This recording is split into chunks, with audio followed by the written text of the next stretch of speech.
Hello friends, good morning সবাইকে। মুর্শিদাবাদ ডিস্ট্রিক্টের নতুন একটা নোটিশ ছেড়েছে বহরমপুরের। নোটিশ ফর রিক্রুটমেন্ট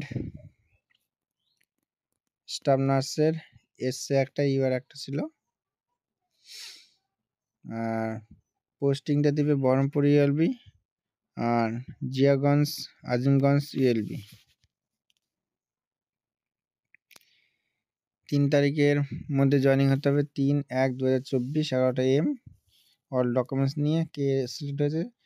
সুমি সরকার আর বাণী পায়রা, দুজন সিলেক্টেড হয়েছে ওয়েটিং লিস্ট থেকে।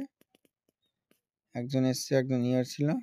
অ্যাডমিট কার্ড মাধ্যমিকের অল মার্কস নিয়ে যেতে হবে, all certificate, working experience, voter card, Aadhaar card, first size photo, এগুলো নিয়ে যেতে হবে। ওকে, আশা করি বুঝতে পেরেছো। আর ভিডিওটি যদি তোমাদের ভালো লাগে লাইক কমেন্ট শেয়ার, আর এরকম নতুন নতুন আপডেট পাওয়ার জন্য চ্যানেলটা অবশ্যই সাবস্ক্রাইব করে রাখবে। সবাই ভালো থাকবে, দেখা হচ্ছে পরের ভিডিওতে। ওকে।